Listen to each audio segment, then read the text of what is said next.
ajo që më lën përshtypje shpesh ka pacient ose klient, si po i quani ju, që nuk e kanë problemin shumë të thellë, serioz, ndoshta një ankthi lehtë, një depresion i lehtë, por thjesht nuk e kanë të shprehurit natyrë të tij dhe kërkojnë definitivisht vetëm medikamente. Çfarë bëni me këta pacienta besnik? Në raste të tilla, sepse nuk din shprehjen ose nuk punojna me kuptu problemin që klienti e prezanton, mandej e ndërtojmë atë skemen, atë hipotezën lidhur me problematikën e tij dhe provojmë me diskutu dhe me i dhënë sinjalet të qarta ku qëndron problemi, mënyrën e mendimit, nevojën e tina, por nëse është insistues, atëherë nuk është problem edhe me rekomandu. Për te psikiatri.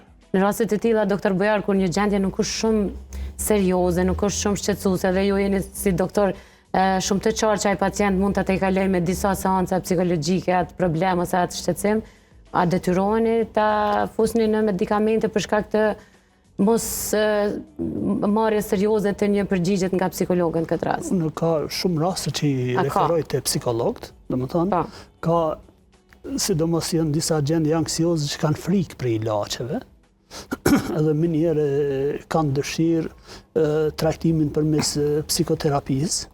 Unë shumë dërgoj te psikologët rastet e tilla, edhe janë mirë të stabilizuar me gjendjen me të cilën e kanë prezentu. Po, është shumë e vështirë t'i ndajmë, ne kemi bo një farë klasifikimin e psikiatrisë, simptomat lehta, mesme, tranta, mirë po zakonisht kur prezenton tek ne gjithmonë janë të mesme, tranta simptomatologjia. Për shkak se për me pru te psikiatri e kanë ma shumë vështirë mu bind, se sa me shku njëherë një bisedë me bo te psikolog.